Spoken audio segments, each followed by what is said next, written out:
I am Aria Harrison, 32 years old, and tonight my Wall Street success finally collides with my past. My hands trembled as I remembered my father's cruel words slicing through the air years ago. Useless girl, never the bright one. Now I sit in my luxury car outside my childhood home, gripping my keys tightly. The $15 million secret I have kept is about to shatter their perfect family portrait. Dad's 60th birthday party seems the perfect stage for truth, especially with my brother, their golden child, watching. Before I continue my story, let me know where you are watching from. Hit like and subscribe to join me on this journey of redemption. Growing up in Wellesley, an upper-middle-class suburb of Boston, meant perfectly manicured lawns, competitive parents, and expectations higher than the property taxes. Our brick colonial stood as a testament to academic success, largely because of my father, Thomas Harrison, a tenured economics professor at a prestigious university. His rigid academic standards shaped our home life as thoroughly as they did his classroom. My mother, Eleanor, had once been a passionate art teacher with her own small gallery showings, but gradually she gave up her career to support my father's presence. Each sacrifice seemed small at first, turning down a showing to attend his faculty dinner, postponing her summer art program to accommodate his research schedule. By the time I was in elementary school, her studio in the basement gathered dust, and her conversations increasingly centered on my father's latest publication or award. Then there was my brother, Andrew, 2 years older, and blessed with the kind of natural academic brilliance that made multiple choice tests seem like child's play. He absorbed information like a sponge, regurgitated it perfectly on command, and received the adoration of our father with each report card. The golden child who wore bronze, indeed, because despite his academic success, Andrew's eyes always held a sadness. I would only understand years later. I showed signs of intelligence early, but not the kind my father valued. While Andrew memorized state capitals and multiplication tables, I learned to read body language, developed creative solutions to neighborhood problems, and showed an uncanny ability to mediate disputes among friends. My kindergarten teacher noted my exceptional emotional intelligence during a parent-teacher conference. My father responded by asking if she had any concerns about my basic math skills. I still remember that first day of 4th grade, clutching my math test with nervous fingers as I walked through our front door. A B+ stared back at me, the highest math grade I had ever received after struggling through 3 years of anxiety and extra tutoring. Pride bubbled in my chest as I imagined my father's reaction. Maybe this would be the day he would look at me the way he looked at Andrew. Dad, look what I got on my math test," I called out, racing into his home office where he sat reviewing papers. He glanced up, his glasses perched low on his nose, and took the paper. B+. Well, that is better than your usual work, Aria. For one golden moment, hope fluttered in my chest. Then Andrew walked in, casually dropping his own math test on the desk. Mr. Peters said I was the only one to get the bonus question right. My father's entire demeanor transformed, his eyes lighting up as he examined my brother's A+. Exceptional work, Andrew. This is the kind of natural talent that will take you places. Then came the comparison that would become the soundtrack of my childhood. Why cannot you be more like your brother, Aria? My mother stood in the doorway witnessing the exchange. Our eyes met, and I saw the flash of pain in hers. But instead of speaking up, she simply squeezed my hand under the dinner table that night as my father spent 20 minutes dissecting Andrew's academic achievements. The pattern established itself throughout elementary school. Andrew brought home perfect marks and received books, special dinners, and endless praise. I brought home a mixture of grades, excelling in reading and social studies but struggling with math and science, and received helpful suggestions about studying harder. The science fair in 6th grade stands out painfully in my memory. I had created a project examining how different music affected plant growth, meticulously tracking results, and developing a hypothesis about sound vibrations and cellular development that went beyond the typical 6th grade understanding. Andrew had created a textbook-perfect volcano, the same project thousands of students had done before. His erupted on cue. He took first place. Your project was too subjective, Aria, my father explained as we drove home, my participation ribbon mocking me from the back seat, while Andrew's blue ribbon sat prominently on the dashboard. Science requires precision and adherence to established principles. Your methodology was creative but flawed. What he never realized was that I had found my own academic interest. At 12, I discovered the financial section of the newspaper he left scattered on the kitchen table each morning. While the words initially seemed like a foreign language, something about the patterns and predictions fascinated me. I began tracking stocks mentioned in articles, creating my own paper portfolio in a notebook hidden under my mattress. One morning at breakfast, I made the mistake of sharing my first prediction. Dad, I think that technology company you mentioned yesterday is going to increase in value. Their new product solves a problem people do not even know they have yet. He lowered his newspaper just enough to look at me with amusement. And what would you know about market analysis, Arya? I have been reading the financial section, and I noticed that whenever companies develop solutions to invisible problems, their stock usually rises within 6 months. When my prediction proved accurate 3 months later, the stock rising 20% after their product announcement, I eagerly showed him the newspaper. Lucky guess, he said, before turning to quiz Andrew about his debate club preparation. That moment taught me something valuable. My father would never see what he was not looking for, so I stopped seeking his approval and started developing my financial understanding in private. High school brought new challenges and deeper wounds. I found my academic niche in economics class, where concepts that baffled other students seemed intuitive to me. I could look at market trends and see patterns, connections that others missed between seemingly unrelated events. But chemistry continued to confuse me. Literature analysis felt subjective and frustrating, and the B's and occasional C's on my report card ensured I remained the academic disappointment at home. Meanwhile, Andrew flourished. He became valedictorian, captain of the debate team, and president of the Honor Society. My father attended every debate competition, sitting front row and beaming with unrestrained pride as Andrew dismantled opposing arguments with surgical precision. The trophy shelf in our living room grew crowded with Andrew's achievements, while my economics competition certificate lay buried in my desk drawer. My economics teacher, Mr. Hamilton, was the first to recognize my unique insight.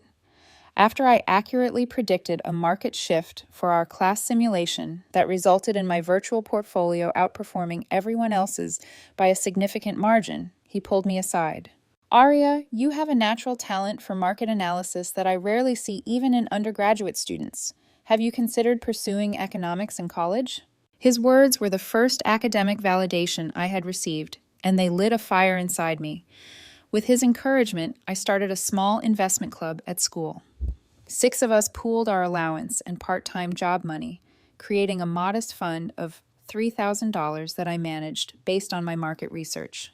By the end of the school year, we had increased our capital by 30%, enough to draw attention from the school newspaper, but not enough to impress my father. The defining moment came during my junior year.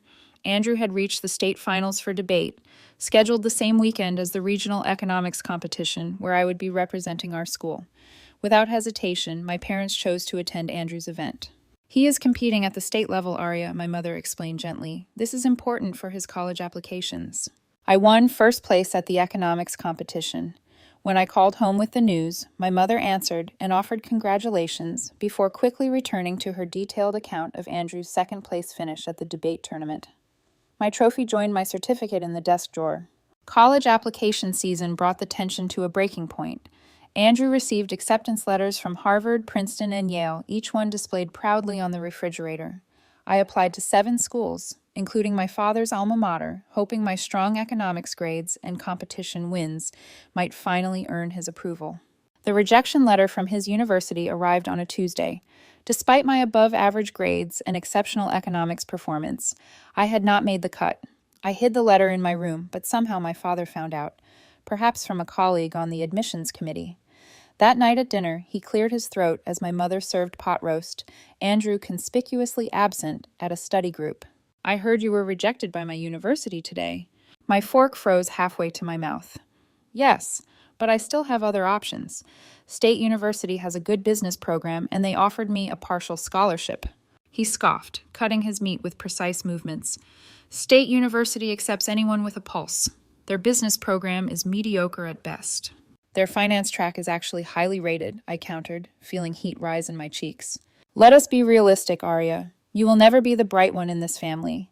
Andrew has the academic potential to make something of himself. You should consider a practical degree that plays to your strengths, perhaps something in social work or elementary education." The words hit like physical blows. I excused myself from the table and fled to my room, tears burning tracks down my cheeks. Later, my mother knocked softly and entered without waiting for a response. "Your father means well," she said, perching awkwardly on the edge of my bed. "He just wants you to have realistic expectations." "He wants me to know I am a disappointment," I corrected, my voice flat. She had no response to that truth, simply patting my hand before leaving. The next morning, I informed my parents I would be attending State University's business program in the fall. My father's response was immediate and cold. "I will not waste money on a school that accepts anyone. If that is your choice, you can finance it yourself." That summer, I worked at a local bank as a teller. The branch manager, Mrs. Jenkins, noticed my skill with numbers and my interest in the financial magazines I read during breaks. She began teaching me about personal finance during slow periods, showing me how the banking system operated from the inside. "You have a good mind for this work," she told me one afternoon. "Most people see numbers. You see possibilities." The night before I left for college, my mother slipped into my room and pressed an envelope into my hand. Inside was $5,000, nearly her entire personal savings. "I believe in you," she whispered, hugging me tightly. "Show them what you can do." I left home the next morning with her money, my own savings from the bank job, and a determination to prove my father wrong that burned brighter than any academic passion ever could. Arriving at State University felt like stepping into freedom. For the first time, no one compared me to Andrew. No one had preconceived notions about my intelligence or potential. The campus sprawled across 100 acres, old brick buildings mingling with modern structures, all of it representing possibility. My roommate Jasmine was everything I needed without knowing it. A communications major with bright purple hair and an infectious laugh, she accepted me immediately and completely. "Girl, who cares what your family thinks?" she said one night after I confessed my father's words over cheap pizza in our dorm room. "College is where you figure out who you are, not who they want you to be." Financial reality meant working 3 jobs while maintaining a full course load. Mornings in the campus library, evenings waitressing at a local restaurant, and weekends as a virtual assistant for an investment blog. Every dollar went toward tuition, books, or my growing investment fund. My first finance class introduced me to Professor Diana Carson, a former Wall Street analyst who had left the high-pressure world to teach. While other professors lectured from textbooks, she brought real-world scenarios and challenged us to think beyond conventional wisdom. After I questioned one of her assertions about market behavior during class, citing 3 recent examples that contradicted traditional theory, she asked me to stay after class. "Most students just accept what I say because it is in the textbook," she said, studying me with sharp eyes. "You actually analyze and verify. That is rare." She became my mentor, recognizing that my approach to financial analysis differed from traditional methods. While other students focused exclusively on balance sheets and historical performance, I incorporated social trends, technological developments, and cultural shifts into my market predictions. "You have an unconventional mind, Aria," Professor Carson told me during my junior year. "You see connections others miss because you look beyond the numbers. That is both a gift and a liability in this field." My first real investment came from the $2,000 I had saved from my campus jobs. Against conventional advice, I invested in a tech startup that specialized in social media analytics, a company most analysts overlooked because of its modest beginning and unconventional business model. Within 8 months, my investment had tripled in value as larger corporations began recognizing the value of social media data. That $6,000 paid for my next semester's tuition and validated my approach. Throughout college, I built a small but growing portfolio, reinvesting profits, and adding whatever I could save from my jobs. Professor Carson introduced me to investment literature not covered in our courses, and I spent hours analyzing market patterns, developing my own system for predicting trends based on both financial data and social observations. During my senior year, Professor Carson recommended me for an internship at a regional investment firm.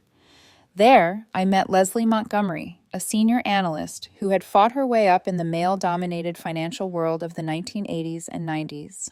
"Finance is still a boys' club," she warned me during my first week. You will have to be twice as good to get half the recognition. Are you prepared for that, Arya? I thought of my father's dismissals, my brother's effortless success, and the years of proving myself. I have been preparing my whole life. Leslie took me under her wing, teaching me the practical side of client management and institutional investing that complemented my theoretical knowledge. More importantly, she showed me how to navigate professional spaces where men automatically assumed my incompetence. I graduated with highest honors in finance, my personal portfolio now worth $50,000, a secret nest egg no one in my family suspected. They attended the graduation ceremony, my father looking distinctly uncomfortable in the state school environment. "Congratulations," he said stiffly at the restaurant afterward, though I suppose state school honors are not quite the same as Ivy League achievements. Andrew, now in his second year of law school at Harvard, at least had the grace to look embarrassed by our father's comment. When I announced I had accepted a position at a prestigious firm in New York, my father simply nodded. "Entry-level paper pushing will be a good start. Perhaps in time you can work your way up to something substantive." I left for New York the following week, my $50,000 portfolio, and Leslie's recommendation, my only real assets. The last thing my father said as I pulled out of the driveway was advice to keep expectations realistic. I smiled and waved, already knowing my reality would exceed anything he could imagine. My first apartment in New York was a tiny studio in Brooklyn, with a shower so small I had to wash my hair with my elbows pressed against the walls.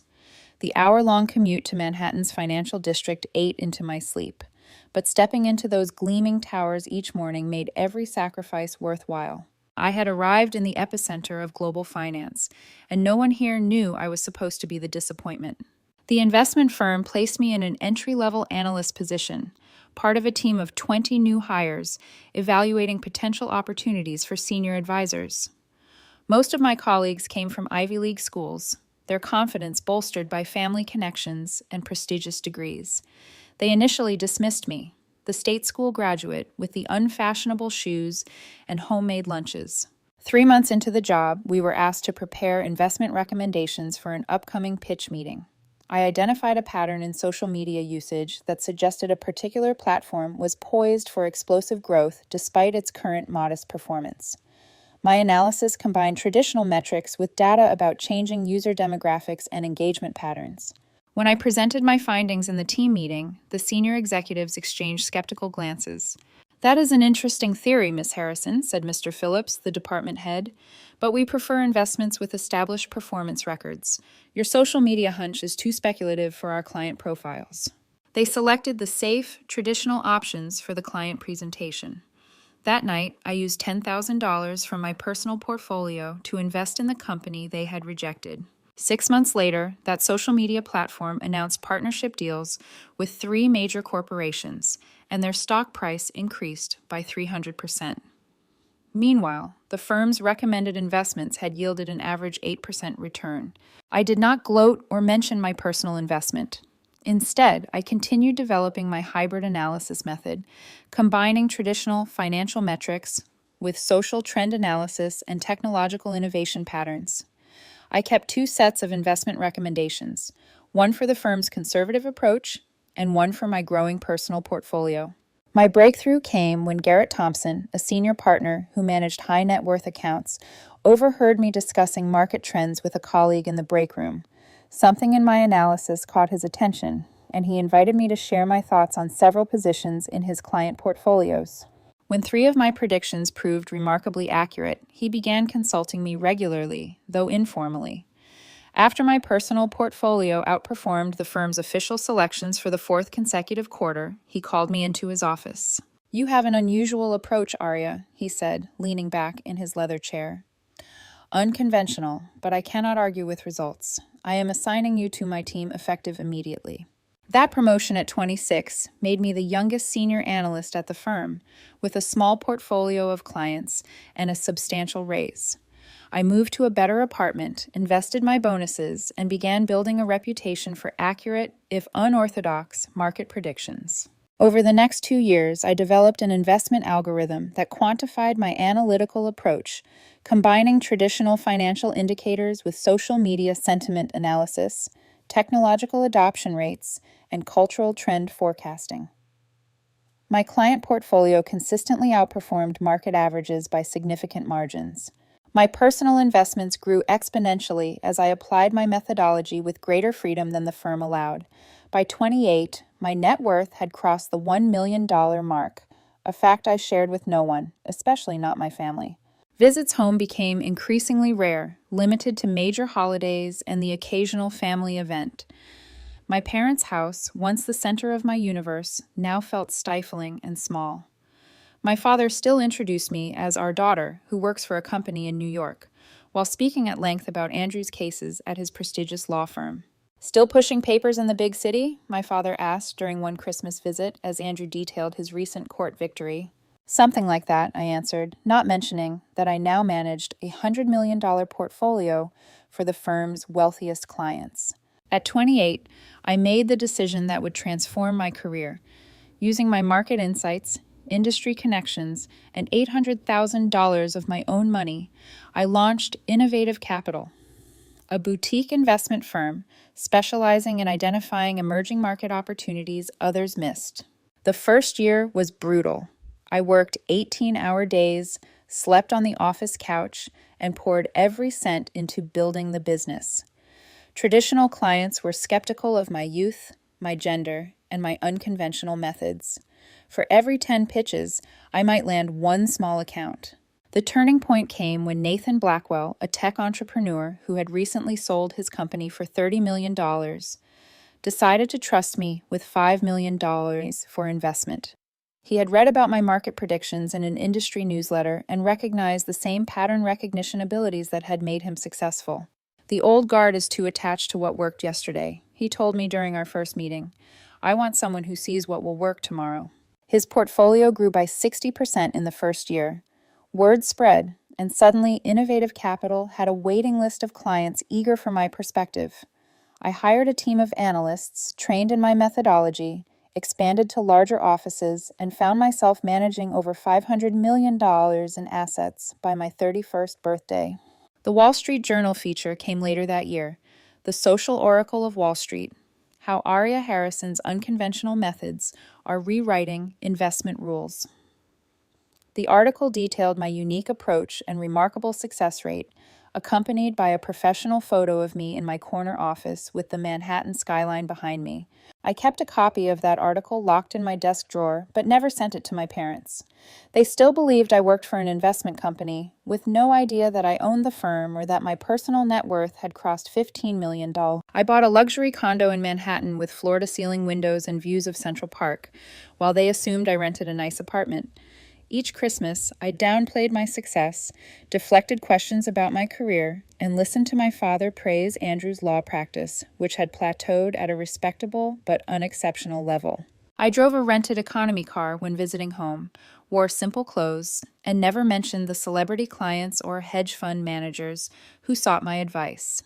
When the invitation arrived for my father's 60th birthday party, I knew the charade had gone on long enough. 10 years of invisible success, of swallowing his dismissals while building an empire, had created a weight I could no longer carry. It was time for the reckoning. The drive to my parents' house took 90 minutes from the city, each mile ratcheting up my anxiety. I had deliberately chosen to drive my actual car, a luxury vehicle worth more than my parents' mortgage. Its sleek lines and distinctive logo were impossible to miss. As I pulled into their driveway, the contrast between my life and theirs became visually apparent. Their modest colonial, once the palace of my childhood, now seemed small compared to my Manhattan condo. I sat in the car for several minutes, gripping the steering wheel, rehearsing what I might say when the inevitable questions came. The $15 million secret felt like it might choke me. Taking a deep breath, I grabbed the expensive bottle of champagne from the passenger seat and walked to the front door. My mother answered, her face lighting up with genuine pleasure. "Aria, you made it." She hugged me tightly, then held me at arm's length. "You look wonderful, so professional in that suit." What she did not say, but I could read in her expression, was surprise at the quality of my clothing. The simple black suit was designer, its perfect tailoring and fabric quality evident to anyone with an eye for such things. "Nice car," she added, glancing past me to the driveway. "Rental," I swallowed hard. "No, Mom, it is mine." Before she could process that information, my father appeared in the hallway behind her. "Arya, good of you to come." His greeting was perfunctory, his eyes already moving past me to check the time on his watch. "Most of the guests will arrive at 7. I followed them into the living room, noticing how little had changed over the years. The same furniture, the same family photos, the same trophy shelf dominated by Andrew's achievements. My economics competition certificate had never made it onto that display. My brother Andrew and his wife Jennifer arrived 20 minutes later. Despite our complicated history, I had always liked Andrew himself, understanding that he had been as trapped by our father's expectations as I had been dismissed by them. We hugged, and he looked genuinely happy to see me. "The New York life must agree with you," he said. "You look great." My father immediately engaged Andrew in conversation about a recent case, leaving me and Jennifer to make small talk about their children. The pattern was so familiar, it almost made me laugh. Some things never changed. As we gathered for pre-dinner drinks, my father held court in the living room, showcasing Andrew's recent victory in a minor corporate case as though he had argued before the Supreme Court. "The opposing counsel never saw it coming," my father boasted to the small group of his university colleagues who had arrived. Andrew found a precedent from 1978 that completely invalidated their argument. When one of the guests politely asked what I did, my father answered before I could open my mouth. "Arya works for an investment firm in New York. Still doing that stock thing, right?" I smiled tightly. "Something like that." The doorbell rang, announcing the arrival of Professor Wilson, one of my father's oldest colleagues, accompanied by his wife Susan and their son James, who appeared to be in his early 30s. As my mother made introductions, James stopped abruptly when she reached me. "Arya Harrison?" he asked, his eyes widening. "From Innovative Capital?" The room fell suddenly quiet. My father frowned slightly, looking between us with confusion. "Yes," I answered, my heart pounding. "Do we know each other?" James shook his head, a smile spreading across his face. "Not personally, but I just finished reading your profile in Forbes. The Wall Street Wonder, who revolutionized predictive investment strategies. Your firm's returns are legendary in financial circles." My father's face paled visibly. "There must be another Arya Harrison." James was already pulling out his phone. "No, it is definitely your daughter. I recognized her immediately." He turned the screen to show the group my Forbes cover photo, where I stood confidently in front of the New York Stock Exchange. "See? Arya Harrison, the future of finance." My mother gasped softly, her hand covering her mouth. "But you said you worked at an investment company." "I own an investment company," I corrected gently. "Innovative Capital. We manage just over $1 billion in assets now." Andrew stepped forward, genuine surprise and what looked like admiration on his face. "That is incredible, Arya. Why did you never tell us?" My father had recovered enough to attempt damage control. "It must be exaggerated for the article. These business magazines like to create celebrities." James, oblivious to the family tension, continued enthusiastically. "Exaggerated? Hardly. Her firm had the highest returns in the industry last quarter. My father's retirement fund manager has been trying to become a client for months, but I heard there is a waiting list now." The uncomfortable silence that followed was broken by my mother announcing dinner was ready. As we moved to the dining room, I could feel the weight of unspoken questions pressing down on all of us. Once seated, my father attempted to regain control of the narrative. "Arya has always been modest about her accomplishments. Perhaps now she can tell us more about this company of hers." The forced smile and patronizing tone snapped something inside me. 10 years of diminishment and dismissal crystallized into a moment of perfect clarity. "My company manages over $1 billion in assets," I said evenly, looking directly at my father. "My personal net worth is approximately $15 million. I own a condo overlooking Central Park and sit on the boards of 3 financial industry organizations. I was named one of the 40 most influential people in finance under 40 last year." The stunned silence that followed was broken by my father's defensive question. "Why would you hide this from your family?" The dinner table confrontation I had imagined for years was finally happening, and with an audience no less. Years of suppressed emotion rose to the surface, threatening to overwhelm my carefully constructed professional composure. "Hide it?" I repeated, my voice rising slightly. "I did not hide anything. You never asked. You were too busy praising Andrew to notice anything about my career beyond that stock thing in New York." My mother reached for my hand across the table. "Arya, we had no idea." "That was the problem," I continued. unable to stop now that the dam had broken. You never thought to look past what you decided I was capable of when I was 12 years old. Dad labeled me never the bright one, and that became the family truth. My father's face flushed dark red. That is not fair. I always supported your education. You refuse to help pay for college because State University accepts anyone with a pulse, I reminded him. You called my career entry-level paper pushing the last time I visited. Professor Wilson and his family looked deeply uncomfortable, while Andrew sat with his head bowed, staring at his plate. My mother had tears streaming silently down her cheeks. I stood abruptly, grabbing my purse and keys. I should go. This was a mistake. As I headed for the door, I could hear my father calling after me, but the roaring in my ears drowned out his words. I had imagined this moment for years, but the reality left me feeling hollow rather than vindicated. The $15 million secret was out, but revealing it had not brought the satisfaction I had expected.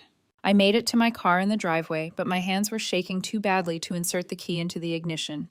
Tears blurred my vision as I gripped the steering wheel, trying to regain control of my breathing. The expensive leather interior of my luxury car suddenly felt confining rather than comforting. A knock on the passenger window startled me. Andrew stood there, his expression worried. After a moment's hesitation, I unlocked the door. He slid into the seat beside me, whistling low under his breath. Nice car, much better than my practical family sedan. Despite everything, I found myself laughing through my tears. It gets terrible gas mileage. We sat in silence for a moment before he spoke again. I did not know, Arya, about the company, the success, any of it. But more importantly, I did not know how badly Dad hurt you all these years. It does not matter, I said automatically, the dismissive response I had trained myself to give whenever anyone noticed the family dynamic. It obviously does matter, Andrew countered gently. You just blew up 15 years of carefully hidden success at Dad's birthday dinner. That suggests it matters quite a lot. He was right, of course. I stared out the windshield at the house where we had grown up, the windows glowing warm in the evening darkness. Can I tell you something I have never told anyone? Andrew asked, his voice unusually hesitant. I have always been jealous of you. I turned to stare at him in disbelief. Jealous of the family disappointment? He nodded, a sad smile crossing his face. You got away. You built your own life, followed your own path. I have been living the life Dad planned for me since I was 10 years old. Harvard undergraduate, Harvard law, corporate firm partner track. I hate corporate law, Arya. I have hated it every day for the past 7 years. Then why stay? I asked, genuinely confused. Because disappointing Dad terrifies me. The thought of losing his approval feels like falling off a cliff. Andrew ran his hands through his hair, a gesture so familiar from our childhood that it made my heart ache. You had the courage to walk away from his expectations. I never did. His confession shifted something fundamental in my understanding of our family. The golden child had been trapped in a gilded cage of expectations, while I had been free to find my own way, painful as that journey had been. We should go back inside, I said finally. Running away does not solve anything. I have been doing that for 10 years. Together, we walked back to the house where our parents waited in tense silence, the birthday dinner in ruins. Professor Wilson and his family had tactfully excused themselves, promising to return another time. My father stood in the living room, looking older and smaller than I remembered. My mother sat on the sofa, her makeup streaked from crying. I think, I said carefully, that we need to have a conversation that is about 15 years overdue. My father drew himself up, defensive posture already in place. I do not understand why you would hide your success from us. Were you trying to make us look foolish? No, Dad, I was trying to protect myself from exactly the reaction you had at dinner. Dismissal. Disbelief. The assumption that whatever I achieved must be exaggerated or unimportant. I never said your achievements were unimportant, he protested. You never acknowledged them at all, I corrected. When I won the economics competition in high school, you missed it for Andrew's debate tournament. When I graduated with honors, you called them state school honors, as if they meant less. When I got my first job in New York, you called it entry-level paper pushing. Andrew stepped forward. She is right, Dad. You have always measured both of us against your own narrow definition of success. For me, that meant pressure to excel exactly as you had. For Arya, it meant constant reminders that she would never be the bright one. My father looked genuinely startled. I never said that.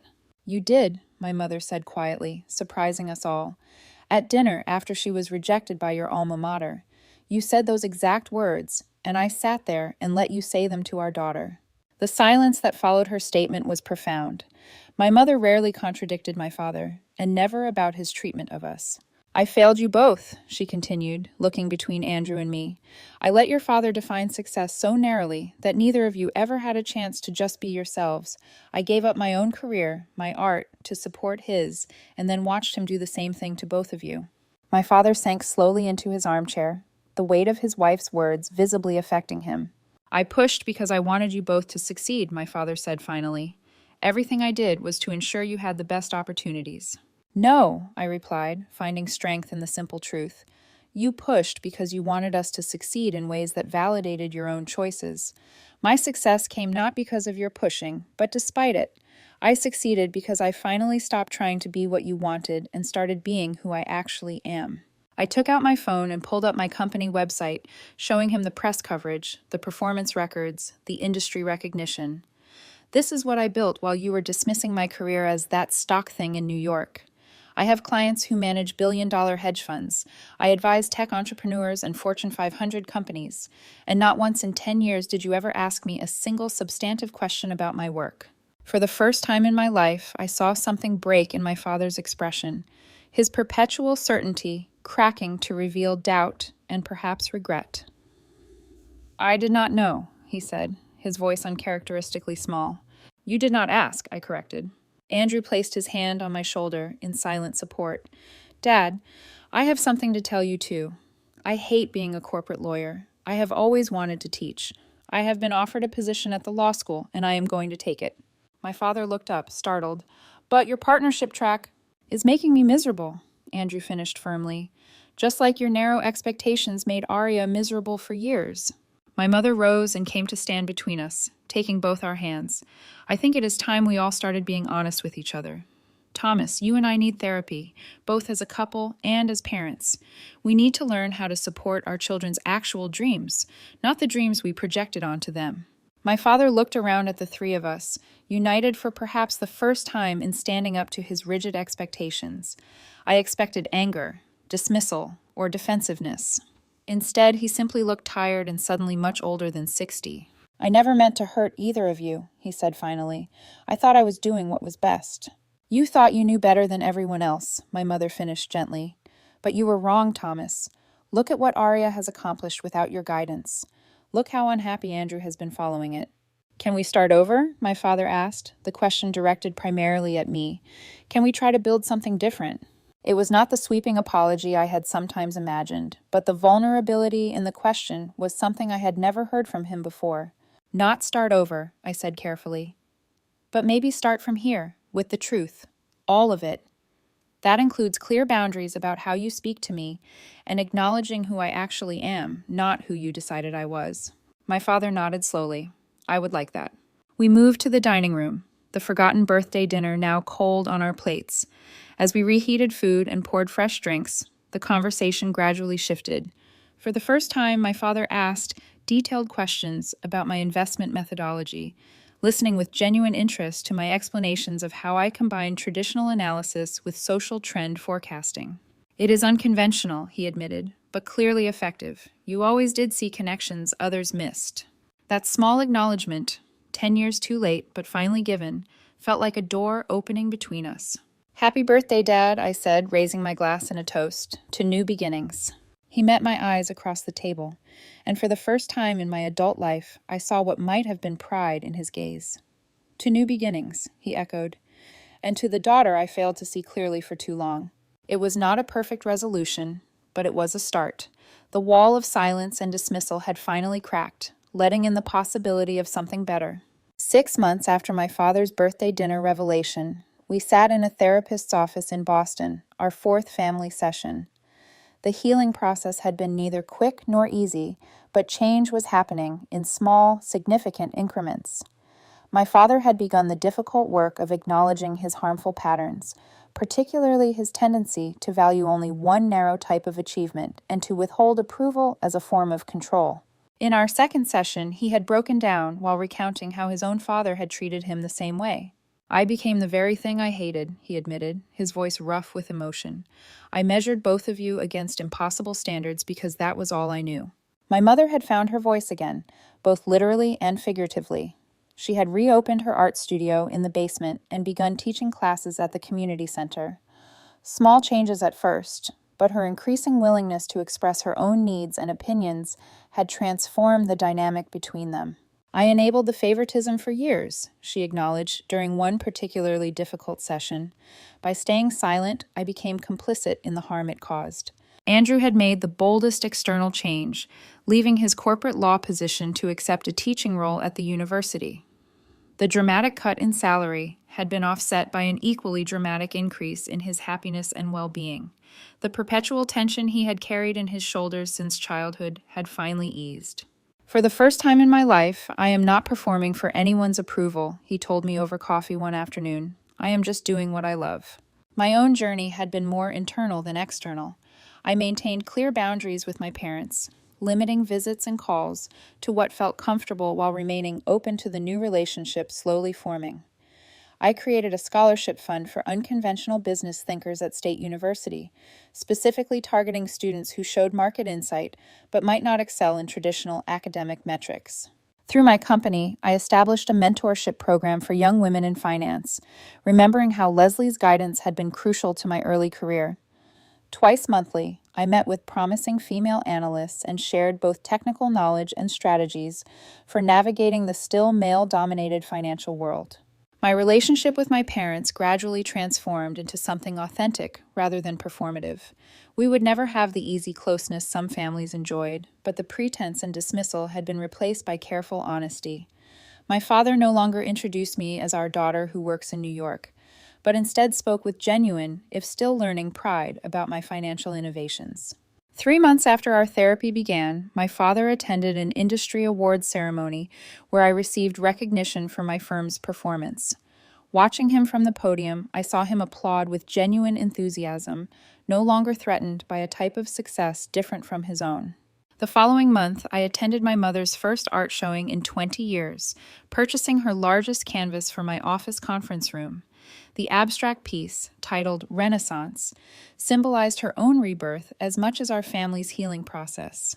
As I reflected on our journey during a quiet moment in my Manhattan condo, I realized how much I had learned about different forms of intelligence and success. My father's narrow academic definition had nearly broken our family, but in pushing against it, I had discovered my own unique talents. The validation I had sought from him for so many years had ultimately needed to come from within. External recognition, even $15 million worth, could not fill the hole left by parental dismissal. Only internal confidence and self-acceptance could do that, a lesson I now shared with the young women I mentored. Our family healing remained a work in progress, not a finished journey with a tidy conclusion. There were still difficult moments, old patterns that emerged in times of stress, wounds that reopened unexpectedly. But we now had tools to address these challenges directly rather than retreating into established roles of golden child and disappointment. I created new traditions that honored everyone's unique gifts. For Christmas, I commissioned a family portrait where each of us was depicted with symbols of our passions and achievements, my mother with her art, my father with his books, Andrew with his students, and me with subtle references to my financial innovations. It hung in my parents' living room, a visual reminder of our commitment to seeing each other fully. The final breakthrough came during a dinner at my parents' home nearly a year after the confrontation. My father had invited a new colleague from the university, and as we gathered in the living room for drinks, he introduced me with words I never thought I would hear from him. "This is my daughter Aria," he said, his voice carrying a note of genuine pride. "She founded an investment firm that is revolutionizing how we understand market behavior. Her approach combines economic principles with social insight in ways I never considered during my teaching career. We learn from her now." Later that evening, as I prepared to leave, my father walked me to my car. "I want you to know," he said hesitantly, "that I am proud of you. Not because of the money or the recognition, but because you had the courage to follow your own path, even when I tried to discourage you." "Thank you," I said simply, the words I had longed to hear for decades finally spoken aloud. As I drove back to the city that night, I reflected on how authenticity had ultimately freed everyone in our family. My success had forced a reckoning that allowed Andrew to escape the golden cage of expectations. My mother had reclaimed her artistic voice. Even my father had found a more genuine way of relating to his children. I had written my own definition of success, one that incorporated financial achievement, but extended beyond it to include authentic relationships, personal growth, and lifting others through mentorship. The $15 million secret had never been about the money at all, but about the courage to become fully myself despite every discouragement. The truth that emerged from our family's painful journey was both simple and profound. No one else can define your worth or potential. The labels others place on you have power only if you accept them. And sometimes the greatest success comes from proving wrong those who never believed you could succeed. Have you ever felt underestimated by someone whose opinion mattered to you? How did you respond to that challenge? Share your story in the comments below. If this journey of overcoming family expectations resonated with you, please hit the like button and subscribe to hear more stories of resilience and redemption. Remember that your unique talents are valuable even when others fail to see them. Thank you for joining me on this deeply personal journey, and I wish you the courage to define success on your own terms.